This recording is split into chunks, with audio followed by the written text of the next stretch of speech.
Well, would you look at that? We aren't on a picnic bench anymore. We're back at home in the studio with no wind, no background distractions, no animals making noises. It's Wednesday. It's 12:30 if you're in the UK. Emily, how are you? I'm really well today, thank you. A little bit tired, but I'm sort of channeling that, when you just work through tiredness and you go into like kind of overdrive. So that's where I'm at today. How about you? Well, the words overdrive and tiredness are probably quite relevant because I worked over the weekend, as I think everyone on LinkedIn has saw. You tell I, everybody that you come vaguely into contact with, people in the supermarket, hey, did you know? Yeah. So I was fortunate enough to be working at the British Grand Prix over the weekend, which was insane. The scale of that event is incredible, and to be part of the team that were helping training some of the bar staff and all that kind of stuff was pretty cool. 500,000 people were there over the course of the weekend. I didn't train all 500,000 of them because obviously they were people attending, but I did. Yeah, 500,000 people, 50 kilometers of walking over 4 days, 600 people trained. They're the headline stats, but that's not what we're hit. So I am tired. But to your point, I have just got over the cusp of, you know what? I'm so tired now that that's gone to the back. But yeah, we've got a big week next week as well. And I just looked at the Next. calendar. But that aside, last time we live streamed, we were at a zoo. Yeah, I know. With a pond in the background, some like random children walking. There were no children when we set up, and as soon as we start going, there they all are. But yeah, I no, think it I think was. I think if you watch the live stream back, which I did, you can kind of see my hand, like I kind of go like this to kind of block them out as they come past. Yeah, no. So we went to Whipsnade Zoo and we had a lovely time there, but it wasn't just a jolly. We were there for a real purpose, shall we say, Toby? You want to expand on that? Well, yeah, I think we were there with a client of ours, and they wanted to do something. Well, I think you and I have talked a lot about experiential learning, and learning from kind of abstract experiences, and I think there's a real experiential learning can get a bit of well, quite rightly can get a bit of a bad rap, right? Because it isn't just like, how do I change a training room to be more experiential than it may otherwise have been. I've seen numerous organizations and consultants kind of go, well, it's experiential because we did it slightly differently, but actually completely within the same context of a training room.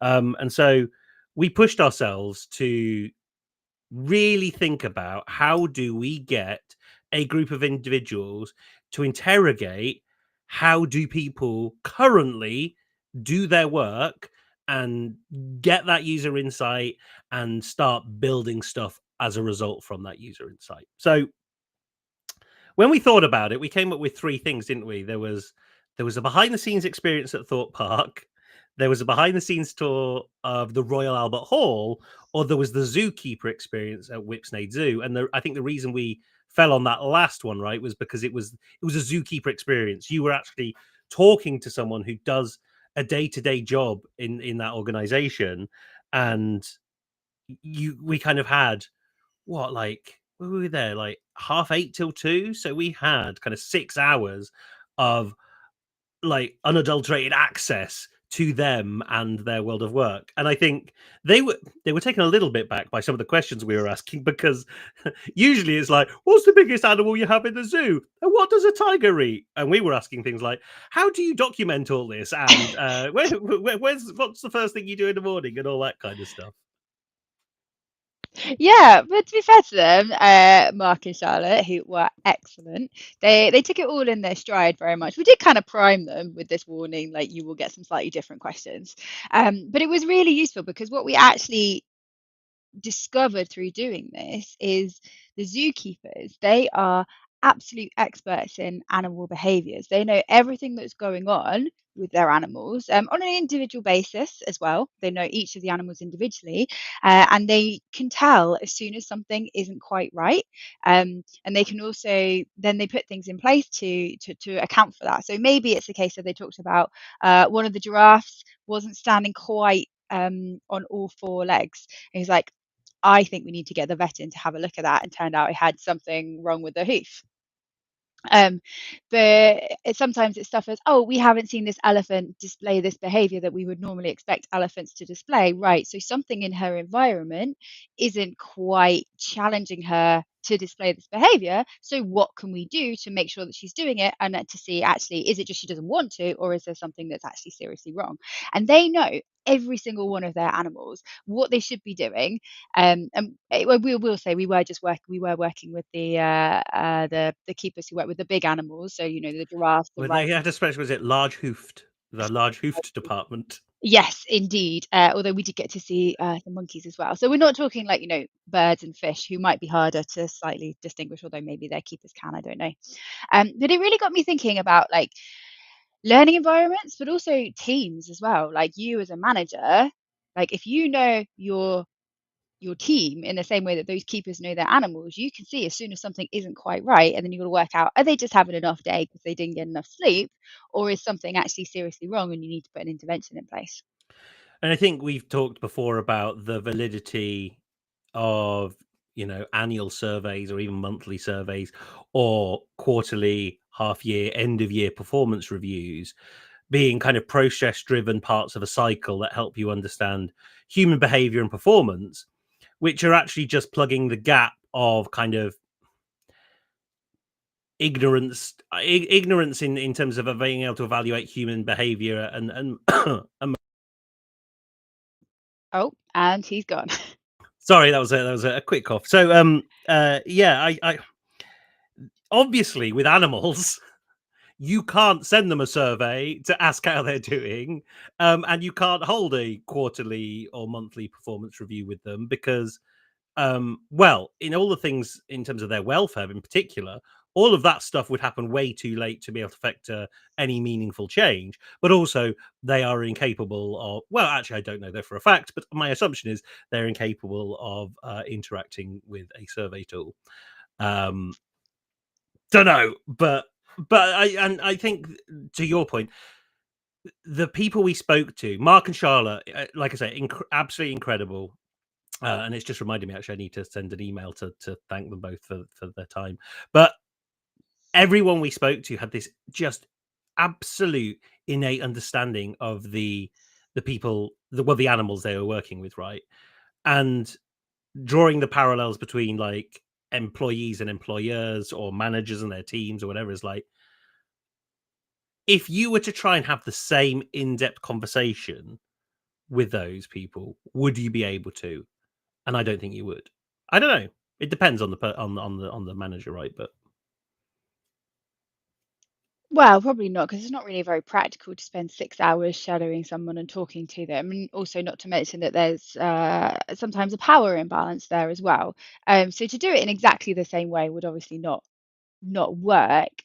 Um, but having said that, over time, if that's your there's formal structures like one-to-ones, but even those informal structures like those casual conversations that you just have, and that little culture building, we call it, that little like chit chat just at the beginning of a meeting while you're waiting for everyone to turn up, like those are key. You can get key insights out of those if you're paying attention and if you're in the right mindset to be looking for clues, for insights and things.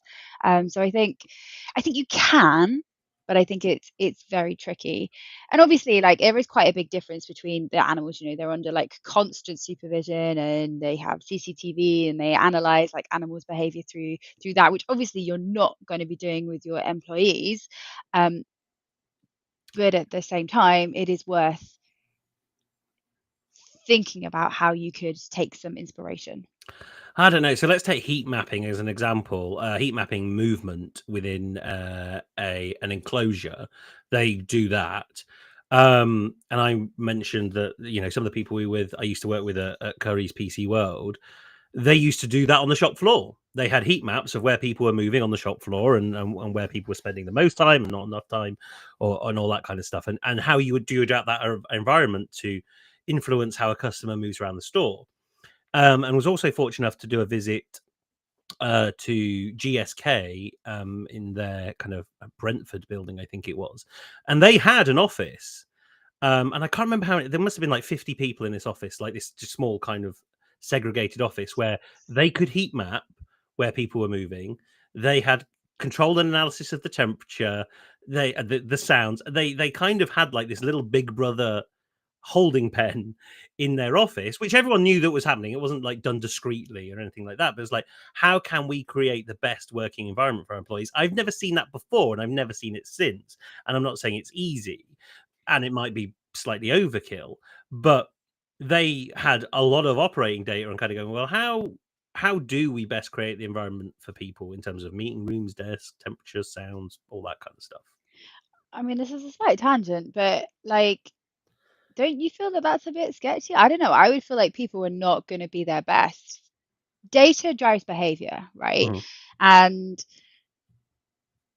But you what do if it in store. You walk into a store, you're being there are cameras there, that your movements are being analyzed, your purchasing habits are being, every facet of how you interact yeah, with but you the can retail choose environment. not to go into that shop, right? You can choose, and plenty of people shop online, and I know you're getting tracked online and everything, but like at work, let's assume you're not working in a store, or if you are, then only maybe the front part is that the customer facing side is actually what's tracked. Do you want all your movements to be tracked when you're at work? Like, what if you have, I think it would just really drive a culture of presenteeism, right?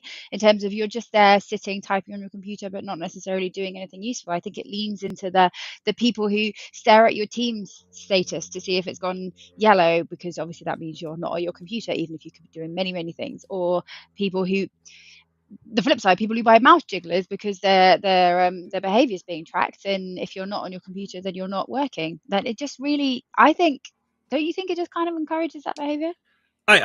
Well, there's two things. It's what are you measuring and why. So the activity monitor on Microsoft Teams, I personally let go of that turning red, yellow, or whatever color a long time ago. And no one's ever called me up on it. Like, oh, you had like an hour and a half where it was on, you were inactive. It's like, well, I was still doing work, but I just wasn't doing work actively on my computer. Um, and as a result, no one ever questioned my performance. So, and that's Yeah, the well, key thing. It maybe is that's the like, type of organizations you work in. But I think at the same time, like, if you are telling people they're being monitored, their behavior is going to change. And yeah, that but can be a good thing, can be a bad thing. And then there's also, you say that there's, what are you collecting and why, but then there's also, what might you do, what's the perception of things you might do with it. And I think that's the key thing that you can't control for. I mean, because you can communicate really really clearly, and you can say, okay, well, you're only collecting this data to create a good working environment so we can regulate the temperatures and work out where people are congregating, so we can make more spaces that reflect that, or something like that, right? mhm. But there's still going to be that doubt in people's mind, like, but yeah, actually you're just seeing if I'm working, because it would only take one person to in the future use that data for that to see, oh, are people in the office, how many people are in the office, and suddenly it's a slippery slope and everyone is like, oh, I knew you were going to be using it for this. So then you Westworld it, right? And then you create a theme park, and you don't tell them that their behavior is being analyzed. You say, actually, you're paying for an entertainment experience. And Yeah, I mean, there's a slight issue with that, data protection and processing personal data and all of that.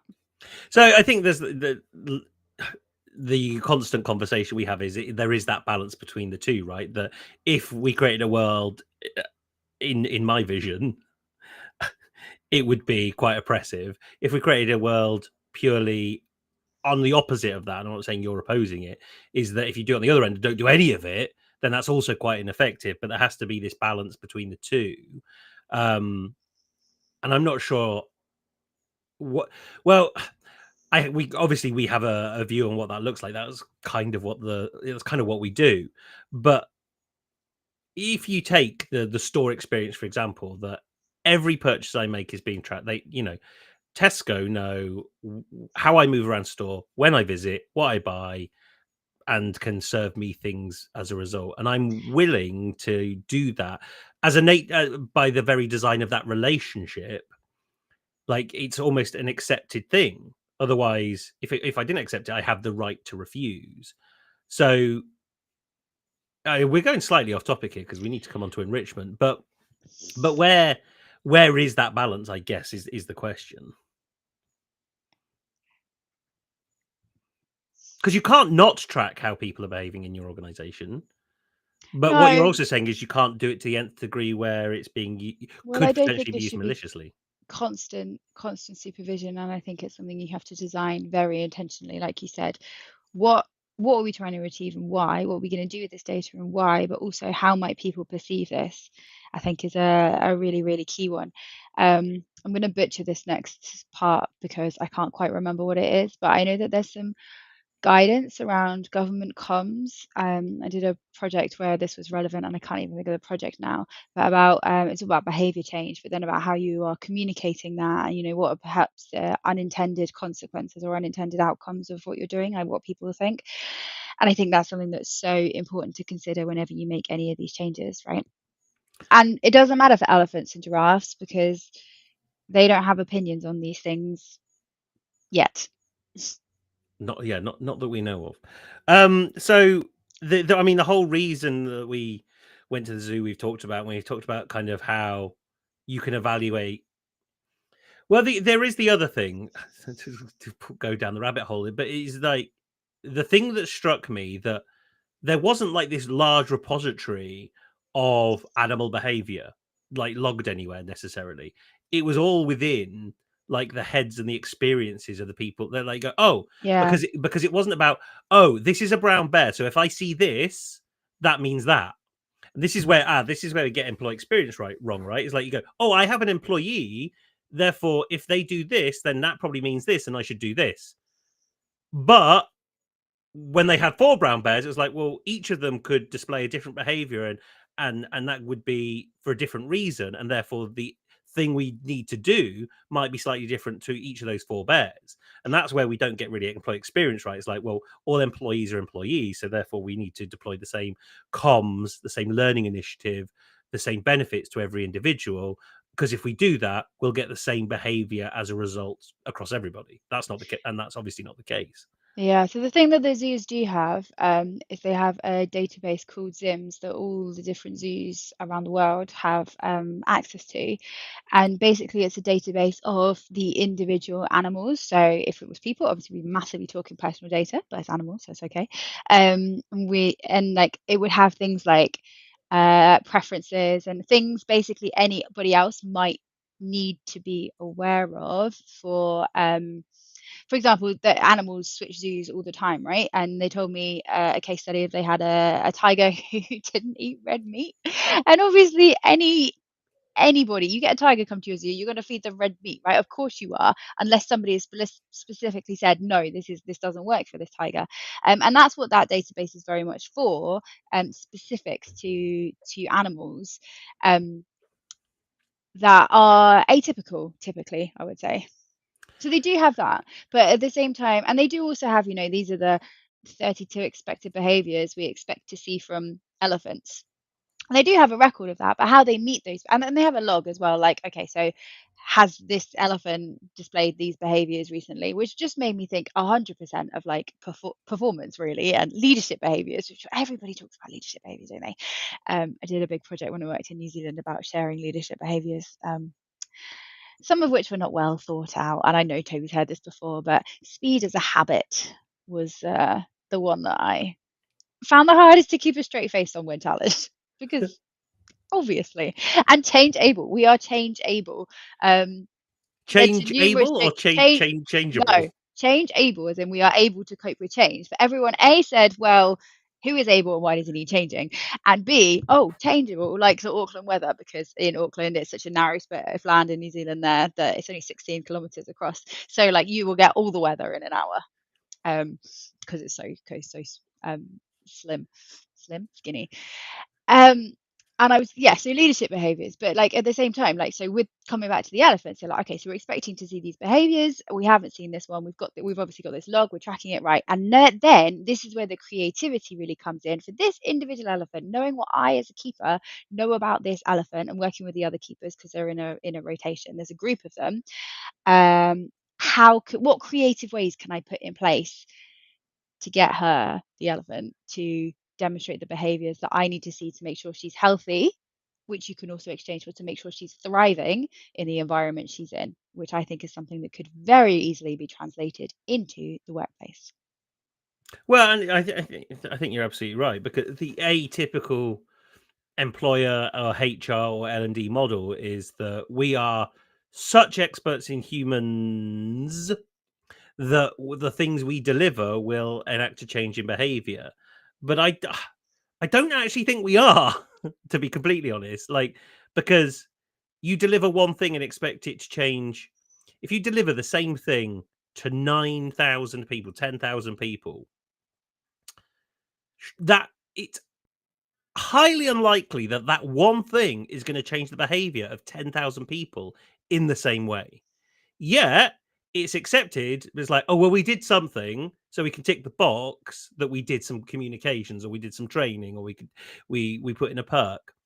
So this, and it's not about, performance consulting. It's about understanding that not people are different, but if you use some broad strokes, if you cluster some personas together, at least rather than doing one thing, you might do 3 to 5 different things, and then you have a much better chance of affecting the change.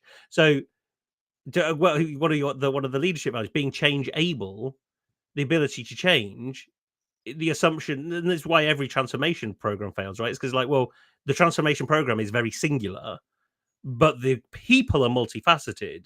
And so, of course, it's going to fail. What other outcome would there be but for it to fail? Because you deliver it with such, I'm going to say arrogance, that you think this one thing is so good. It's so good that it's going to change everybody who touches it. It's like, bullshit. That won't happen. Right? Oh, and in this case, I think what happened is the CPO, the Chief People Officer, left, and then they tore that up, and the new CPO put their stamp on it and did something different. So, like, yeah, none of these things are going to affect the change that you absolutely want, because when we're talking about driving behavior, these aren't necessarily, they're not, they have to be vague. You can't 9,000 people, you can't be specific enough, really, like you can with an elephant, to say, I want to see you using a tool Mm. to reach something. So we saw an elephant.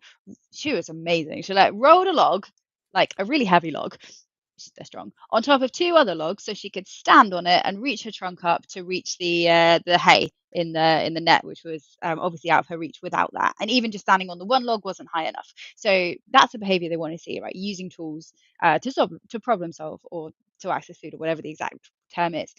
That's very specific. There's ways you can interpret it, but it's very specific. And I think that's the problem. I think leadership behavioral frameworks are too vague because they have to be vague, that they then, and they need to be interpreted then maybe by management, like, right, okay, so how is this for you in your role to each person in your team? And I think that's the step that's probably missing because it's seen as tick boxing rather than actually, something that's gonna have impact. I think the crazy, so the thing you put there is, like, we give them some tools, not necessarily the right tools, to do something, and let them figure it out. And can they use those things? And the beauty of humans is, like, if I don't feel like I have enough tools, that I can come and ask for more, or different ones, or different shapes, different sizes. But there is an environment that where you could test and learn from that. And I think that ultimately that's the other thing. This, you know, a culture that allows you to fail, and learn from it. Like, if anything fails in terms of, that problem solving for an animal in the zoo, is like, nothing really happens as a result. Also, quite bluntly, most of the stuff we do in the world of work, if it goes wrong, it's not good. The world isn't going to end. But the organization, the framework of the organization makes you think the world has ended when really it hasn't. It will fix unless it's absolutely catastrophic, like the M&S cyber attack thing. Like that is pretty cataclysmic. But on a day-to-day basis, some of these micro failures are really, really positive things because otherwise, how would you learn? And I think the problem we have in organizations, policy is a really good one. Policy will impact behavior. No, it won't. Policy will be there and people will have to sign it and say that they've read it, but it does not inform behavior, which is sexual harassment is a really good one, right? The legislation says you must take all it was reasonable steps, now it's all reasonable steps to prevent sexual harassment. Well, that even if it says reasonable or all reasonable steps doesn't really matter because it's like, well, what are all reasonable steps? It's like, well, we delivered training and we put in a policy. I can bet your bottom dollar those two things do not stop sexual harassment happening. No, I do think policies have their place because when you don't have a policy, you get a load of confusion and people not quite sure what Absolutely. they want to do. So I still think they are useful and worthwhile things to have in place. And I expand that to processes as well. I think, well, I personally find processes really important. Otherwise, I know that we all tend to shortcut things and then don't do things. So I think they do change behavior in that sense. But if someone is committed to an action that they are going to do, you're right, a written document isn't going to stop it. Um, yeah, it's not going to stop it. So, what we tend to do then, all of that said, is we tend to spoon feed Mm. people the solutions in workplaces, expect them to gobble it up, and it affect a change. That's kind of the root of what we're saying is that we over support and over deliver and don't allow the time and space for a cognitive process to happen. And it's not necessarily the time and space. We don't allow the framework to do that. It's like it's overly descriptive, it's overly prescriptive. And this is where the concept, where we talked about it last week briefly on the live stream, but this concept that you and I hadn't heard of before, Mm. but Beth, my wife, instantly came back when I showed a video. So, oh, you're doing enrichment, and I was like, how do you know that? Also, I had heard of it before. Don't Oh, tar sorry, me with your brush. oh, sorry, but like it makes so much sense. So, well, since you'd heard of it before, you'll be better placed to tell us what enrichment is. So enrichment is basically stopping boredom in its simplest way. There are lots of animals that are really intelligent and need more than just wandering around their enclosures. They have to do things, much like people. They have to have a sense of purpose and they have to be entertained and they have to use their brains. Otherwise, they get depressed, essentially. And so that's what enrichment is. Um, the easiest way to do it with a lot of animals is to make them work for getting their food because they want the food, and so if they have to work hard for it, then that's it kills two stones with one bird. No, two birds Two with birds one with one stone. stone. No Yeah, birds were harmed or stones in the making of this discussion. So I've seen it before in other places, with like otters and things. It's like hiding, so it becomes a game. And it just helps them like use those brains, use a problem solving and creativity. I was thinking, when we were talking about this, what we were going to do, I was thinking there's a little bit of a juxtaposition between the idea of keeping something so straightforward, like in terms of, like UX and the KISS principle, keep it simple, stupid, keeping something so straightforward that people aren't having to work hard to get this versus enrichment. But where I think I came down on this is that you just talked about cognitive load. You want the cognitive load to be on the worthwhile thing. You don't want the cognitive load to be on the trying to log into the LMS, for example, because they've forgotten their password and the system is stupid and they can't find anything. And so that's taking up so much space in their brain that, and let's face it, people are not as into finding their compulsory e-learning as the animals are into getting food. yeah, yeah. Mandatory e-learning is not sustenance. Most training isn't sustenance. It's more of a tick box, right? So, I mean, the beautiful thing that we did right was that we had paper mache kind of balloons. Yeah, so like when you were a kid, or I did this when I was a kid, like, and then you paper mache it over a balloon, and then you pop the balloon, and then you've got like a hollow jug, ball, vase, whatever you're going to Jug. use it for. Oh, we made some jugs in like art in year 8. Oh, okay, right. I think that's where that came from. Balloons don't look like jugs. I was trying to figure No, out but if that. you put a handle on it, it looks like a jug. Okay, fine. So we had those. We had some cardboard tubes. We had some conifer. Some. Oh, Yeah, what did they? conifer branches. But he called them something. There was a special word. Not necessarily a special word. Oh no, that wasn't the bears. Wow. They call it browse for things like the rhinos and the giraffes. Okay, so we had some bits of tree. We had their food. We had Marmite, and essentially it was like to construct and a newspaper and to construct something where it made it a challenge to get the food. And so what there was 9 of us with all those different tools. Each person came up with a slightly different variation on those challenges, and we threw them. We didn't walk into the enclosure. We threw them into the enclosure. We didn't hit the bears. You nearly did. I'm just a testament to how bad I am at throwing. Um, and then, but the amazing thing was there were 4 bears there, and I think 2 of them Yeah. really enjoyed the enrichment, and 2 of them could not care less. And this was really interesting, right? Because Mark was saying like, "Oh, we use Marmite because like a couple of days ago we used Marmite, and they really, really loved it." And today or last Wednesday, 2 of them loved it. And so it's the archetypal things like, oh, we tried this before and it didn't work. Also, we tried this before and it did work. Both of those are kind of fallacies that lead you to believe that you should carry on doing the same thing. And I think, again, that's where most of HR and L&D probably comes from, in that we've done this before and it worked, so we should do it again. Or we did this before and it didn't work, so we won't do it again. And the programmatic project nature of how you design anything to do with employees is so singular and so self-validating that it doesn't have that test and iterate approach. It just has that build and deliver and say it's been done. We've hit a I remember the phrase I've used a lot over the past couple of weeks is someone wanting to deliver or redesign the 3-hour webinar on someone's first day as their strategic imperative. And it's like, well, that's not a strategic imperative. That's, I mean, it's barely an imperative, but it's quite tactical. And there was no test or iterate. It's like, well, we'll do it for a year and we'll do it every other Monday for a year. And you're like, okay, but that's not leaving you much wiggle room to test whether it's actually been done well or right, or what the end user needs. And also the users actually didn't tell us that was a problem. There was a whole host of other problems that And I should have been think fixed. that's what's really interesting. They try things with the bears, with all the animals, based on what they see that might work. So they're using, a certain amount of creativity, and the creativity and the autonomy these keepers have is off the scale. Like, obviously, they have certain things, they have certain safety things, in particular, process things they absolutely have to do. And then they still have things put on them sometimes, or this bear's going to be moving, or this giraffe's now allowed to mate with this giraffe, and the things they have to do. But especially in terms of enrichment, they have so much creativity and flexibility to try things.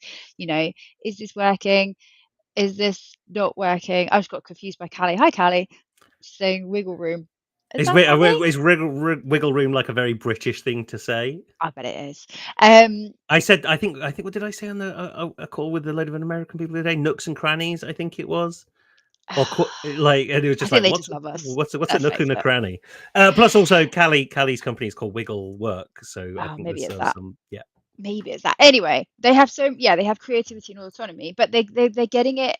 They're using insights and their own experience to inform this data, their own experience and the experience of the other keepers. Plus, they all go off to like mini conferences where they just talk about giraffes or elephants or what have you with all the other giraffe keepers. And that insight is what they use to inform their things that they try, and then they're like, okay, did it work, did not work, okay, and then they tweak, and it's just constant. It's absolutely the antithesis of what you just said. Callie says hi. To you specifically, not saying Yes, hi to because me, so I'm no great. worries. Hi, But Callie. yeah, I don't disagree with that.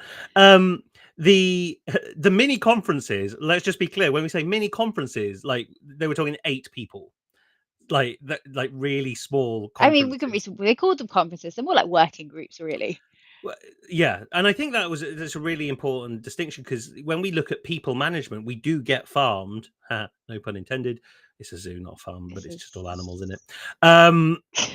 Some farms don't have animals though. Anyway, let's not get lost in semantics. That we farm ourselves into these massive conferences that assumes single one design fits all solutions are Mm. going to change the way people engage and perform at work. And we know that that's not true, yet we still accept it.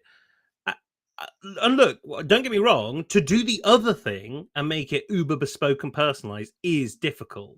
But technologically now we're in a space where we can create the insight and design from that insight using technology in a much better way to at least do some of it. You're not going to be able to go to the nth degree and do it, being bespoke for every single person.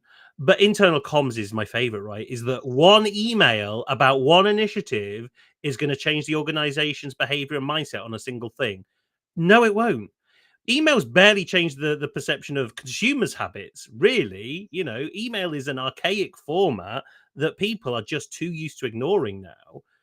And one client I was working with spent 4 months writing one email What? about an initiative, an initiative. Sorry, what? Yeah. Honestly, I've not heard this one. no, if you not, it's a fairly recent one as well. Okay, give me the detail. Give me the gossip off screen. Yeah, but 4 months. Like by that time, we'd we tested something a few times. We'd iterated it, and we tested it, and then iterated again. We'd gone through kind of 2 iterative cycles of trying to get people to think and behave differently when it came to this specific tool. And we got loads of insight out of it, and the email hadn't even been sent about that tool in that time. And you're just like, this is crazy. And so when you're in that world where it's taking that long to send one probably ineffective email, because when I asked them what is your dwell time, your read rate, your click-through rate, they didn't know.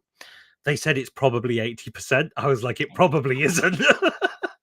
But it's this unaccountability that drives me nuts, because it's like, if you were customer facing, that would be unacceptable behavior. Unacceptable. You just wouldn't stand for it. So why do we stand from it from an employee perspective? A, we don't measure the right things. B, no one genuinely cares. And C, and that's not true, but C, we just are so stuck in our rhythm and routine of how we've always done things that it just is mind-bogglingly dull. Yeah. And I think I had this reiterated to me recently as well. I was talking to somebody who's like, oh, we spent quite a lot like creating this new training thing. We got all this funding for it. And the training's really good, but people aren't booking on. They're not interested. And I was like, yeah, why did you not do any sort of insights discovery beforehand to find out what the actual barriers are, what the actual problem is? And then you can, and honestly, I think the money would have been far better spent creating a load of openly licensed templates that people can use to remove the barrier, because there's a lot of cognitive thinking around this particular area. Use and remove that, use all these templates, great, done. Now you can reach our goal. I'm being deliberately vague here, but now we can reach our goal of what we're trying to achieve. Like, and it would have been such a better use of time and probably a fraction of the cost, but they don't think like that. It's like, nope, training, and it's not their fault, because that's how it was mandated from. That's what the grant was for. The grant was for training, rather than actually maybe we could deliver this slightly differently. Whether grant funding or not, though, that if you think of an L&D function, it's like, well, you've been apportioned a budget to do some training That's for true. people. Like Yeah. it's not too dissimilar. So it's like L&D folk kind of are typically whiny about being order takers, and it's like, you work in the L&D function, that the expectation is the money that you have been provided is to deliver that thing. No one has spent and had any time or effort to tell anybody who's appropriate that budget actually how that might be spent. Oh, I want to do something different. I want to do this. I'm like, well, yeah, but tell me what, because I need to be able to account it for. And most budgets are built on a previous year's budget. So it's like, well, how much training did we have last year? How many people do we have? And all that kind of stuff. Like we as a people function, as a people industry, sorry, are so ineffective when it comes to those conversations, because we will happily complain about it through but we'll very, very rarely step up and have a truly commercial conversation about that budget, because the budget is just reinforcing what we've always done. And again, I say it's not easy, but you have to start from a place where, okay, if you're going to do what's different, tell me what's going to be different. and design this new world. I was speaking to someone called Karen yesterday. Absolutely incredible. I will have to introduce you to her because she is phenomenal. And Rocket talks about this as well. Is that once AI seeps into every pore of an organization and the work that gets done, most organizations will be going about the work in exactly the same way because it'll all be powered by AI. So the only thing you have left over and above that is the human creativity that can sit on top of that, the human in the loop to make it better, different, unique, enriching, whatever. And so that is super important to have in your back pocket because we've got this big shiny thing here, AI at the moment. It's kind of going, oh, okay, it's going to disrupt the way you work and do all this. And we're all thinking about how we apply it to our current way of working. But once it's been applied to your current way of working and has done all that, you're going to be left with a huge chunk of time at the end of it. What are you going to do with that time? Because if you can't tell me how you're going to spend that money, spend that time, once all that's happened, then you will lose your job, your department, your industry will be gone quicker than you can say, Gemini. Nice. Well, so I have two thoughts on this. I've been talking to someone recently about a lot of this stuff, and they said, software engineer, they said at their company they're not allowed to use AI yet. They're pushing for it, but they're not allowed it. So they kind of do it like on the down low or like on their own computer, and we're just like, that's just so ridiculous. Um, but he was saying that the the attitude is, well, the AI will be better than me, so we can't let it come in. I was just like, well, that is just utterly bonkers. Like, this is a way to just put yourself into oblivion really soon. But then the other point, talking to the same person, probably the same conversation, was, if AI is coming and it's taking jobs, like, but it frees up people's time, right? And it's like, well, why is everybody's automatic reaction to cut those jobs in that time? Why is your awesome if you can do, you know, the same amount of work in 40% of your time or whatever, then why aren't we doing double the amount of output? Like, if AI is helping us to make more output, why aren't we just doing more work? You know, and then when I was like, well, you've got supply and demand and markets, he's like, yeah, but go and find it. Like, now you've got the time to go and explore and find new markets and to make your company grow, and you're not like increasing your costs. And I think it's a very interesting reframing because everybody goes on about that. And I think that's probably what will happen. Jobs are being lost. We see it, like, especially in tech. Like, you look at Microsoft this week, last week, lost another like 9,000 jobs. Well, we aren't thinking, let's get bigger. We're thinking, how can we get smaller? I don't know. Mm. This is a very interesting one. It's nothing to do with the zoo, really, but No, but it's that innate. Go back to what you said about being change able. Like most of society. do not tell me that was a good leadership behavior. It was terrible. No, but okay, the human ability to change or adapt and to do something new at work. Forget outside of world of work because I think that's slightly different.